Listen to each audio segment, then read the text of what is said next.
semua. Hari ini kami dari kelompok 5 akan melakukan wawancara dengan Dinas Transmigrasi dan Ketenagakerjaan. Ikuti terus video kami. Stay tune.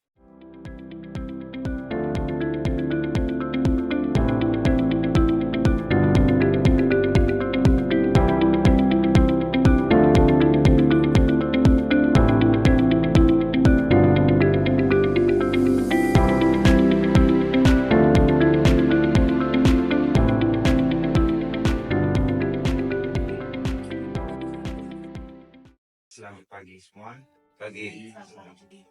Selamat pagi Kepala Dinas Transmigrasi dan Ketenagakerjaan. Kami dari Universitas Flores, Fakultas Hukum. Kami ingin melakukan wawancara dengan dinas ini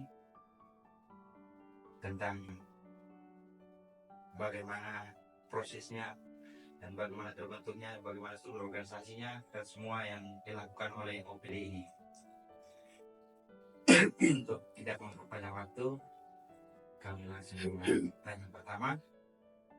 Pertanyaan pertamanya, kami ingin mengetahui struktur organisasi dari dinas ini.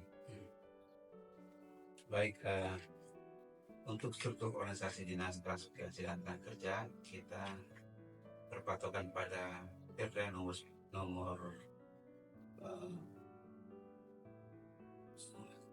2019 tentang struktur organisasi Dinas Transmigrasi dan Ketenagakerjaan Kabupaten ND.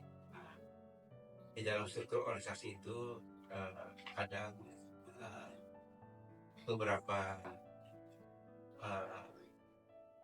semacam struktur di dinas ini. Yang pertama kepala dinas itu eselon 2, kemudian dibantu oleh sekretaris yang mengepalai sekretariat itu eselon 3A.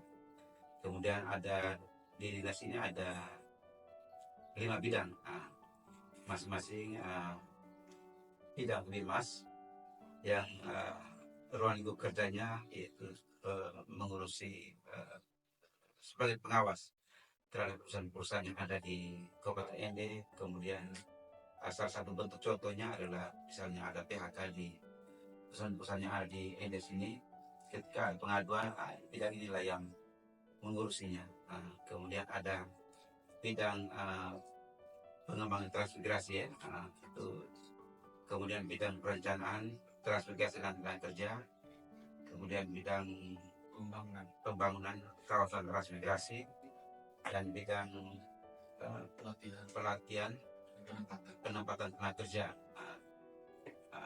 Apa yang menjadi tugas dalam fungsi dan transmigrasi? Dan tugas secara umum, tugas dari saya selaku Kepala Dinas dan organisasi ini adalah membantu Bupati melalui Sekda untuk melaksanakan kebijakan-kebijakan yang ada kaitannya dengan ketenagakerjaan dan transmigrasi. Itu tugas utama dari seorang Kepala Dinas yang ada di dinas ini. Jadi, bagaimana implementasi urusan pemerintahan konkuren yang wajib, yang tidak berkaitan dengan pelayanan dasar, yang menjadi urusan dari Dinas Transmigrasi dan Tenaga Kerja berdasarkan Undang-Undang Nomor 23 Tahun 2014. Implementasi dari tugas kami di dinas selain pelayanan dasar. Di Perda itu ada satu klausul, ada satu poin itu selain kita melaksanakan tugas membantu bupati melalui sekretaris daerah itu untuk melaksanakan tugas dalam bidang ketenagakerjaan dan transmigrasi, ada satu poin yang dititipkan kepada dinas ini adalah melaksanakan kegiatan-kegiatan tugas yang diperintahkan oleh Pak Bupati untuk dilaksanakan selain tugas utama tadi. Jadi ada tugas-tugas tertentu, tugas-tugas tambahan yang diwajibkan kepada kami untuk dilaksanakan. Ini tugas-tugas di luar urusan-urusan yang berhubungan dengan ketenagakerjaan dan transmigrasi. Apa saja masalah yang terjadi dalam masyarakat yang menjadi tugas dan wewenang dari Dinas Transmigrasi dan Ketenagakerjaan? Banyak masyarakat yang merantau ke Malaysia, mencari kerja di Malaysia, Singapura dan sebagainya itu eh, berjalan secara ilegal, artinya non prosedural. Kalau di sini bahasanya non prosedural, artinya tidak sesuai dengan prosedur yang ditetapkan. Bahasa dulunya ilegal, seperti itu. Jadi banyak masyarakat yang ingin mengadu nasib di Malaysia dan Singapura dan sebagainya, itu jalan tanpa dokumen yang sah. Apa saja masalah atau kendala dalam menjalankan tugas berwenang dalam dalam hal sebagai bagian dari dinas tenaga kerjaan dan imigrasi. Terima kasih. Selama ini memang ada permasalahan yang dihadapi oleh dinas transmigrasi dan tenaga kerja selama saya bertugas di sini adalah bahwa data-data yang muncul di sini, data-data yang ada di dinas ini tidak lengkap dan juga tidak optimal untuk kita menjadi satu bahan kajian atau bahan pertimbangan untuk mengambil satu kebijakan. Apa saja masalah yang terjadi dalam masyarakat menjadi tugas dan wewenang dari dinas transmigrasi dan ketenagakerjaan. Seperti saya sampaikan tadi, itu soal yang sangat krusial yang dihadapi oleh dinas, masalah pemutusan hubungan kerja atau PHK. Itu dari tahun ke tahun kasus PHK itu cukup tinggi. Dalam skala kabupaten itu ya setiap tahun hitungan kami yang kami pernah hadapi itu 10-15 kasus.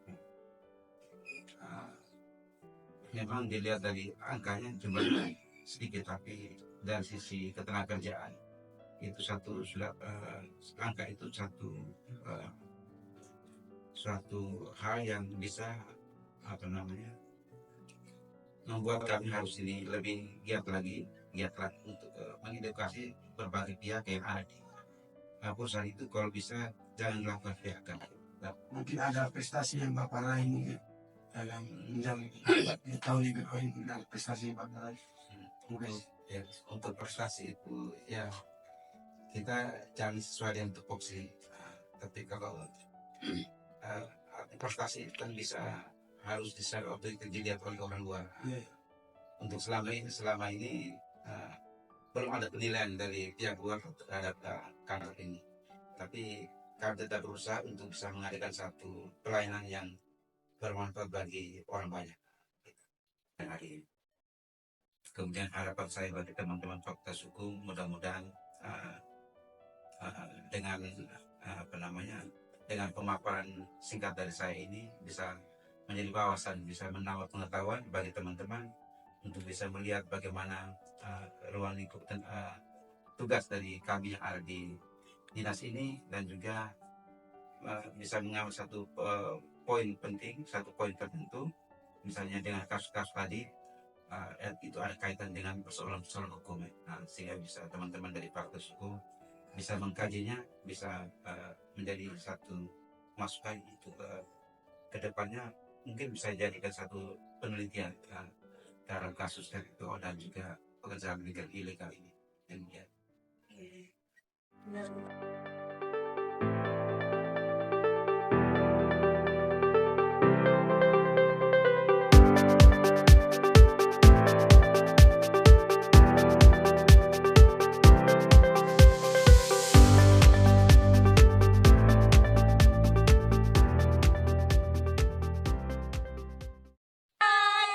Terima kasih telah mengikuti video kami. Itulah video-video kami yang kami lakukan wawancara.